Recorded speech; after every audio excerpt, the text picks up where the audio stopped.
ये कपड़े पूरी तरह से सूख चुके थे। मैं कहा थोड़ा 5-6 मिनट और धूप लगने देती हूँ इनके। और अब देखो कोई भरोसा ही नहीं है यहाँ पे, कब बारिश हो जाए कब धूप निकल जाए, कुछ नहीं कह सकते। सारे बिल्कुल सूख चुके थे कपड़े। और ये देखिए पलक झपकते क्या हो गया, सारे कपड़े गीले हो गए। ये हुआ है मेरे साथ, हर रोज़ का काम है यहाँ पे, ऐसा ही होता है फ्रेंड्स।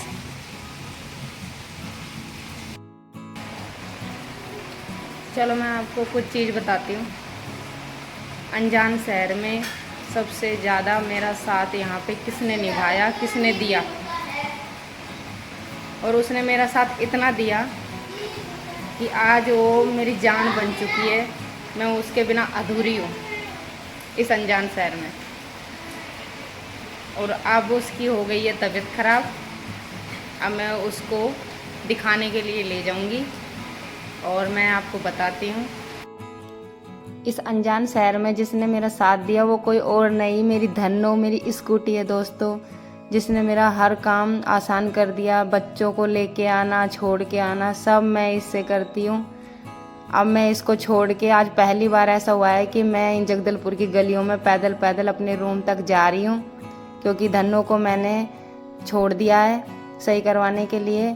और पता है मैं यहाँ पे इन गलियों में गुम भी हो गई थी, मुझे पता ही नहीं लग रहा मैं अपने रूम तक कैसे पहुँचूँ। फिर अचानक मैंने एक आंटी से पूछा, उन्होंने बताया बेटा तू गलत रास्ते पे आ गई है। फिर मेरे को ये मंदिर दिखा, इस मंदिर से ही मैंने अपने रूम की पहचान कर रखी थी। तब जाके मुझे तसल्ली हुई कि हाँ मैं अपने रूम तक पहुंच जाऊंगी। ये मंदिर है, इस मंदिर से दूसरी गली ही मेरे रूम तक जाती है और मैं अपने रूम तक पहुंच गई। शाम तक धन्नो ठीक हो गई। अब हम आ गए अपना राशन पानी का सामान लेने के लिए गोलू के पापा के साथ, क्योंकि 10 दिन हो गए कि राशन ख़त्म हो चुका था।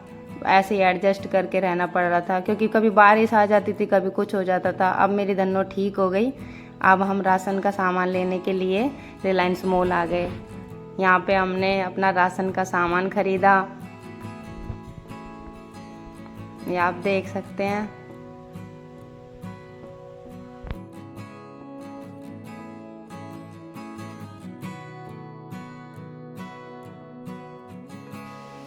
जो राशन की हमने लिस्ट बनाई थी कि हमें क्या लेके आना है क्या नहीं लेके आना, वो हमारी घर पे छूट गई। अब यहाँ पे एकदम भावेश के पापा को याद आया कि प्रिया ये स्टिकर भी लेके चलना है, क्योंकि जिस रूम में हम रहते हैं वहाँ पे हैंगर वगैरह कुछ भी नहीं है, तो हम वहाँ दीवारों पे स्टिकर ही लगाएंगे, क्योंकि टॉवल वगैरह टाँकने के लिए वहाँ पे कुछ भी नहीं था। अब भावेश के पापा को एकदम याद आ गया है कि तेरे को बर्तन धोने का जूना भी लेना है, ये भी लेना है। मैं पूरा भूल चुकी थी। मेरा ये आदत है कि मैं जैसे ही मॉल में या फिर कहीं पे भी जाती हूँ, अगर लिख के नहीं लाती तो सब मेरे दिमाग से गायब हो जाता है। यहाँ पे बच्चों के लिए खिलौने देख रहे हैं, मैंने इनको मना कर दिया कि बच्चों को पढ़ने का टाइम है। और ये देखिए घर से पता है क्या बोल के लाए थे, 1 घंटे में अपन को राशन का सामान लेके वापस आना है। और ये देखिए क्या देख रहे हैं, जो सामान हमें नहीं लेना वो सामान देखा जा रहा है। हमें लेना तो सिर्फ राशन का सामान था। ये देखो अब मैं आ गई हूँ इनको छोड़ के, अब ये मेरे पीछे पीछे अपने आप ही आ जाएंगे। यहाँ पे हमने ख़रीदा राशन का सामान, ये देखिए खुद से। अब जितना भी सामान आपको चाहिए खुद से पन्नी में भरो, और यहाँ पे ये तोलने का है। यहाँ पे ये जो भैया लोग रहते हैं उनको दे दो, वो तोल के दे देते हैं। ये मेरा सामान हमने ख़रीद लिया, जो जो मेरे को ज़रूरत का है वो मैंने ले लिया। अब हम यहाँ पे काउंटर में अपना बिल कटवाएंगे। भावेश के पापा बिल कटवाने के लिए काउंटर पे चले गए, क्योंकि 1 घंटे में हम वापस घर भी जाना है, क्योंकि बच्चों को हमने अकेला छोड़ा हुआ है रूम पे।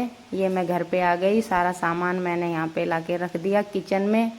अब पहले मैं खाना पीना बनाऊँगी, उसके बाद मैं इनको देखूँगी कहाँ पे क्या रखना है। फाइनली 1-1.5 घंटे बाद हम घर आ ही गए। थैंक यू सो मच मेरा वीडियो देखने के लिए फ्रेंड्स।